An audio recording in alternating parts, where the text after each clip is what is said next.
السلام عليكم ورحمة الله تعالى وبركاته، والصلاة والسلام على أشرف المرسلين.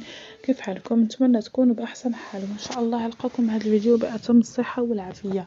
مرحبا بكم معي في قناتي عالم أجمل مع وفاء. إذا كانت هذه أول مرة كتزوروا قناتي نتمنى تضغطوا على زر الاشتراك باش يوصلكم كل جديد، واللي تفرج في الفيديو وعجبو واستفدت معنا شي حاجة يخلينا ندير الإعجاب. كيف ما كتشوفوا اليوم جيت نتكلم لكم على هذه القهوة هذه اللي هي معروفة، عندها شعبية وعندها العشاق ديالها هنا في المغرب. كتجي من الخارج، كتجي من فرنسا. الناس اللي كيتاجروا في السلعة ديال اوروبا راه غادي تكون عندهم متوفره، كتكون دائما متوفره عند صحاب السلعه ديال برا. الناس الجاليه اللي كتجي وكيبغوا يجيبوا دي كادو، هذا كيتعتبر حاجه مزيانه وما تحشمش، وفيه كميه كبيره وكيتباع بثمن مناسب.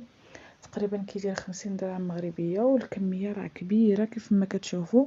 هادو راه قراعي كبار فيهم بزاف ديال النكهات، بزاف ديال ليكو على حسب كميه القهوه ولا كميه الحليبيه اللي كثيره. بعض المرات كيكون فيها حتى الشكلاط حتى كوبي.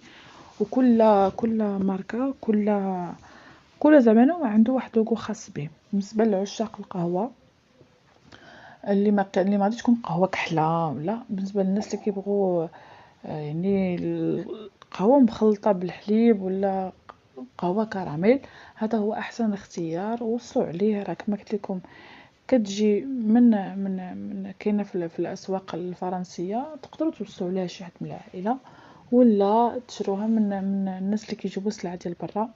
اختيار مناسب، وان شاء الله ملي غتجربوها غادي تعرفوا علاش شكرت عليكم بزاف.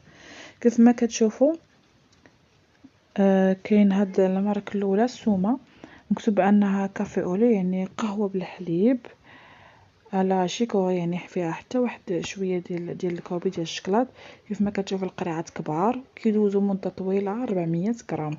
بالنسبة لطريقة التحضير، يا اما كديريها بالماء ولا بالحليب، واضح؟ يعني يا اما غادي ديري الماء حتى يسخن مزيان.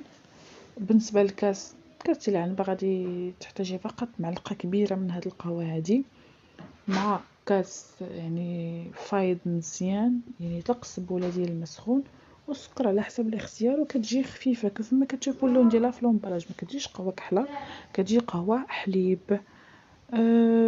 والمذاق ديالها مزيان بزاف، وانا ضربتيها كاع مزيان كتلقى ديك الكشكوشه بحال الكابتشينو.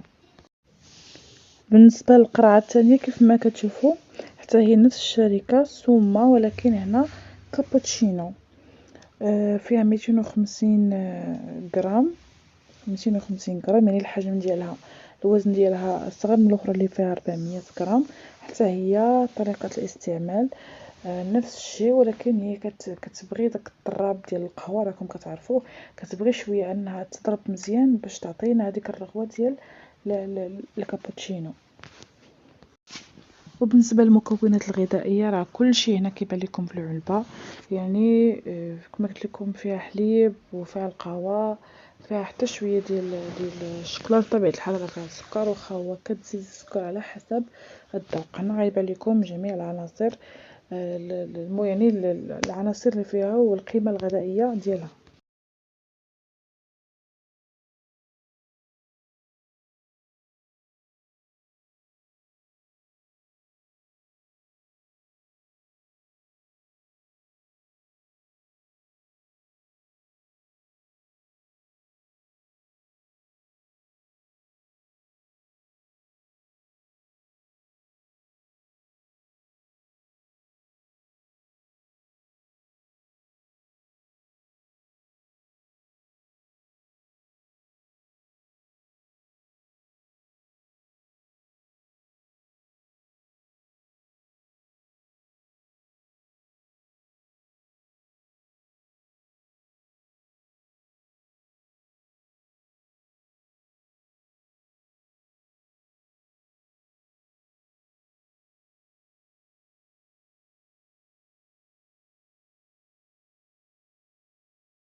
اما بالنسبه للمارك الثالثه، هنا عندنا البلانتور، هنا لا مارك بلانتور، ولكن حتى هي دايره كافي اولي شيكوري، يعني حليب وشوكولات والقهوه.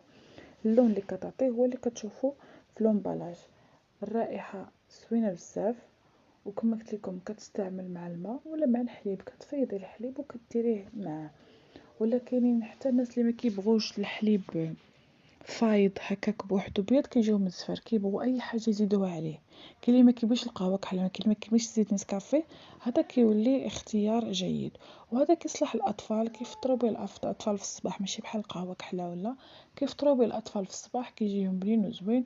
وكوني اكيده انهم غادي يعجبهم، غيبقاو دائما ينسولوا فيه. الناس اللي بغاو يبعدوا على القهوه ولا الناس اللي بغاو يبعدوا على اتاي دائما، هذا كيبقى بديل زوين بزاف. كانت هذه نهاية الفيديو ديالنا اليوم، نلقاكم في فيديو قادم ان شاء الله.